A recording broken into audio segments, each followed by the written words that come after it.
m'appelle Emmanuel Jiménez Richardson, je suis agriculteur de plusieurs générations dans ma famille. On a fait un petit peu d'agriculture. On a notamment une propriété qui s'appelle Golden Grove Farm, qui est à Colombier.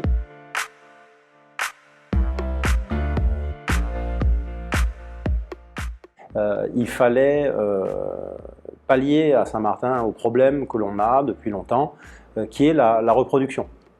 Quand on a de l'élevage, il faut développer son élevage et il faut des reproducteurs.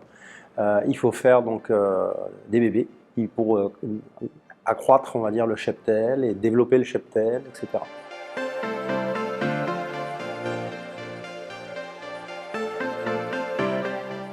Donc l'innovation, en fait, elle est pour le territoire. C'est-à-dire que ça donne cette facilité, cette rapidité, on va dire, et cette gestion, cette capacité de gestion de la reproduction in-house à Saint-Martin sur place.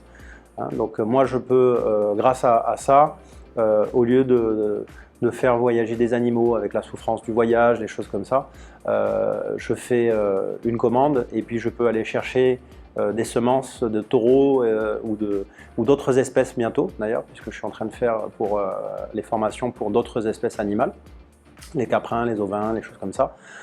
Ça nous permettra sur place, sur catalogue en fait, de pouvoir faire venir des nouvelles races et encore une fois continuer à améliorer la performance, l'efficacité donc de l'élevage et la qualité du produit, puisque encore une fois on fait de l'élevage soit pour de la viande ou pour du lait, et en améliorant les races, on arrive à avoir des produits de meilleure qualité.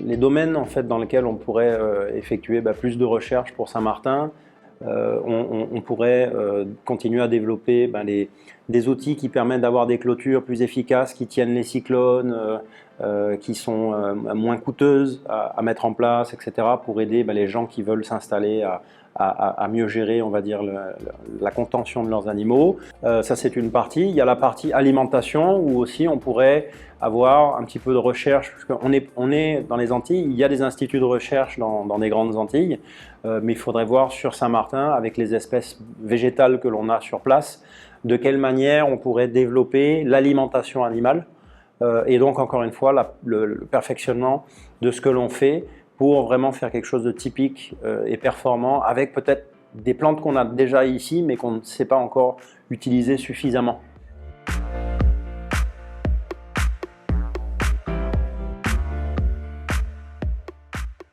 Alors, je trouve que le financement européen, c'est quelque chose de superbe.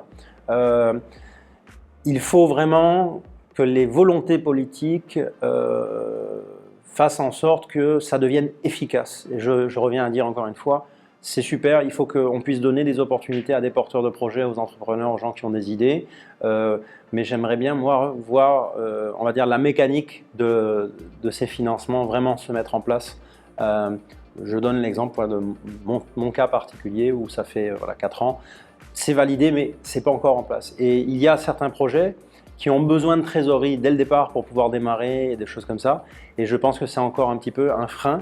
Mais après, sur le principe, je trouve que c'est vital, je trouve que c'est important et je trouve qu'il faut absolument qu'on continue à développer ce levier, on va dire, d'accélération de l'entrepreneuriat. Et pour l'agriculture, je le souhaite énormément parce que ça fait partie de l'histoire de notre territoire et de Saint-Martin.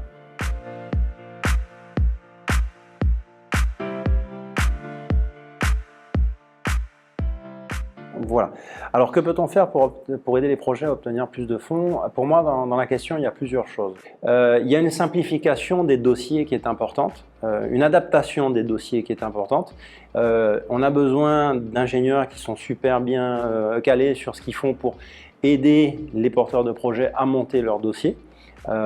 Et aussi, voilà, quand je parlais du « on » originel, c'est-à-dire des décideurs, il faut qu'on fasse un travail, un partenariat avec justement les entités nationales, les entités européennes, de sorte que l'on adapte les clauses, les termes et conditions des projets de façon à ce qu'ils soient plus atteignables, accessibles, du fait tout simplement de la démographie de l'île, le fait qu'on soit insulaire, qu'on n'a pas forcément à notre disposition 3 entreprises qui peuvent nous sortir un dossier pour justifier une dépense ou un truc comme ça.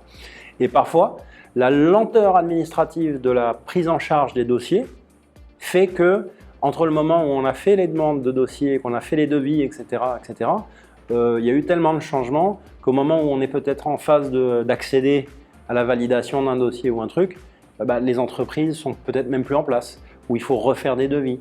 Et au final, le porteur de projet, il est victime en fait un petit peu de tout ça.